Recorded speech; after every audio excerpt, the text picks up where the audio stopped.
Muy buenas noches, bienvenidos a Contraste y Controversia. Bueno, buenas noches, Kiko. Buenas noches, Vladimir. Mira, te jubilaste la semana pasada. Bueno, te jubilaste. comenzamos nuestro bueno. programa de hoy. Comienza la semana con varias, por supuesto, como siempre, noticias que tienen que ver con el tema venezolano, ¿no?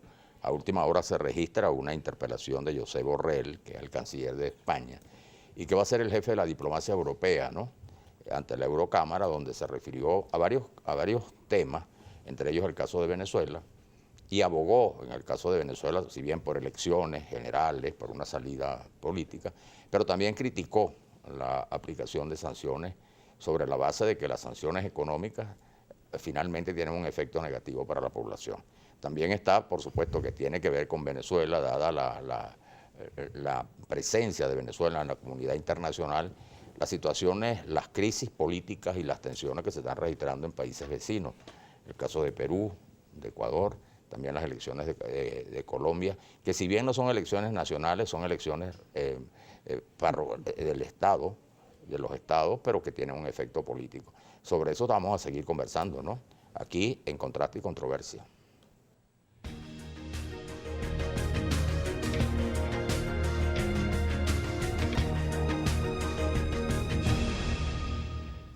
Bueno, precisamente de eso se trata, de evaluar el impacto que tienen en Venezuela todas estas incidencias de la política exterior.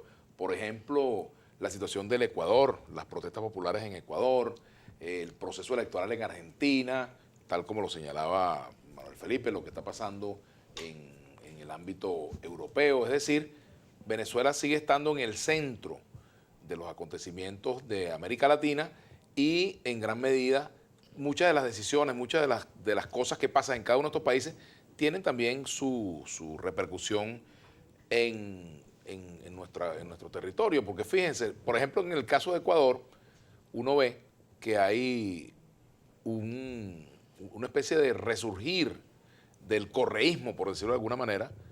Estas protestas, si bien tienen carácter popular, porque son contramedidas económicas, evidencian que allí está planteado un combate, una lucha por el poder entre el sector que lidera Rafael Correa y el actual gobierno de Lenín Moreno. En el caso de Argentina, bueno, el posible retorno del kirchnerismo con sus variantes al poder, el peronismo con una dosis de kirchnerismo.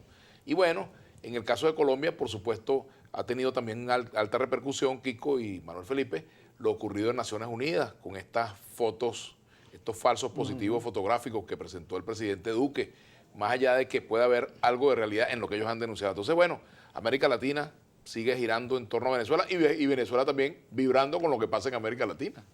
Fíjate, en este programa, lo que pasa es que ustedes no me lo van a reconocer, yo dije, a los que piensan que no es hora de negociar porque hay que esperar mejores condiciones, las condiciones se pueden empeorar.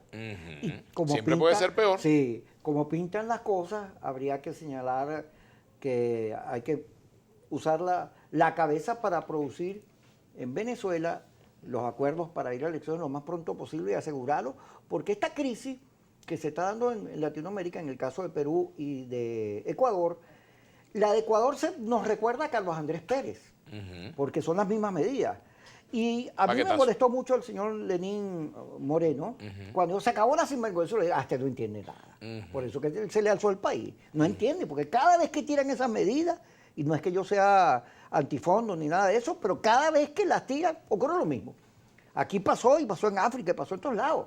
Porque no puedes afectar a quienes menos tienen, que están peor y ponerlos en peores condiciones. Y la gasolina es altamente explosiva. Y además critican la represión en otros países y la aplican. Sí. Ahora, pero fíjate, lo de Perú es un caso burda, dicho, estoy enredado, porque al final de cuentas revela el problema que tenemos los latinoamericanos con el tipo de Estado que construimos después de la independencia.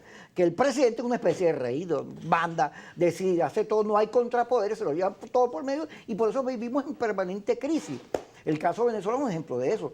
Imagínate tú, un país que tiene 80% de rechazo a la gestión presidencial, que quiere salidas electorales, que la gente está cansada porque la situación es horrible y no hay manera, no hay nada que hacer.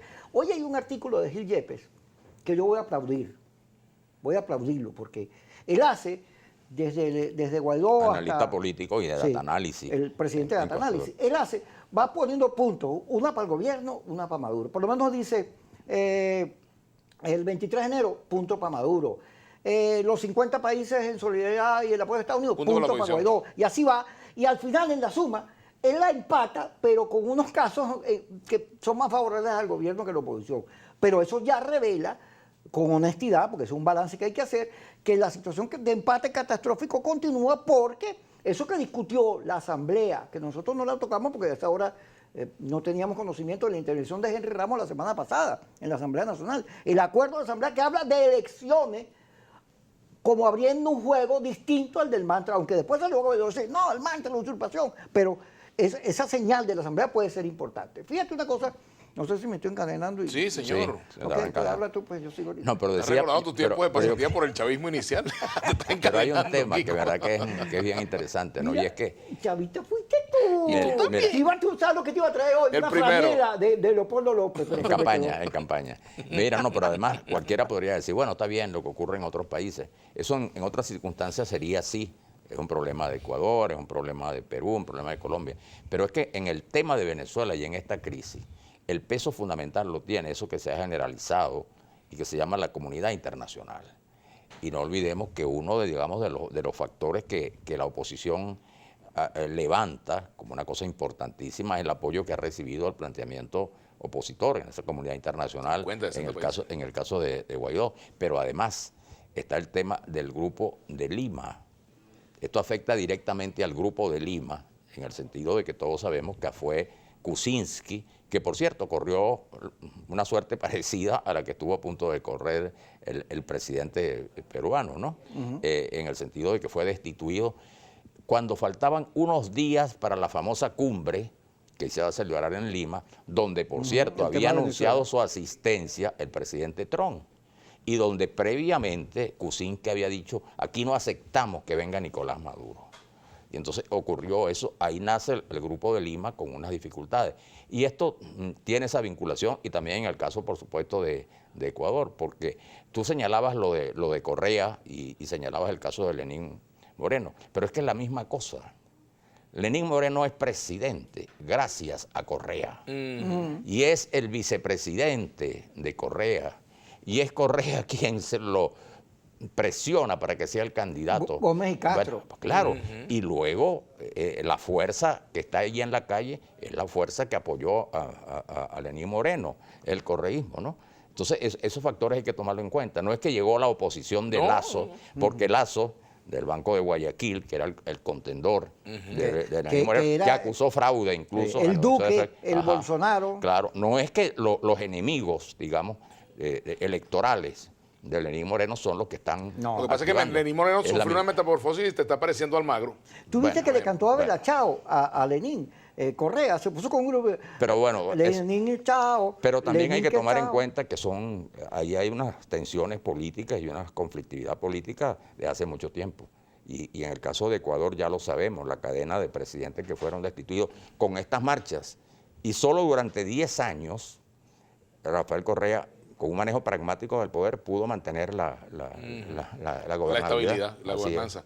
Bueno, pero fíjate, también se nos quedó fuera del tintero y lo vamos a analizar de regreso porque tenemos que hacer la pausa. No, pero- Lo que está pasando en Estados Unidos. No, pero hay Kiko. que decir que John Carlin. También eso lo vamos a hablar. Bueno, lo que Pero pasó con el ahorita periodista tira John Carlin, cubazo. vamos a decirlo, el periodista John Carlin venía a Venezuela, llegaba esta noche, mejor dicho, llegó a territorio venezolano, no le permitieron el ingreso a nuestro país, venía a unos eventos relacionados con el diálogo político Con Sudáfrica y y La además Paz. con su experiencia en Sudáfrica, invitado por grupos de cierto entendimiento y acercamiento donde hay chavistas y no chavistas, y lamentablemente, pues, por una decisión, a mi modo de ver, insólita del gobierno, no le permitieron la entrada.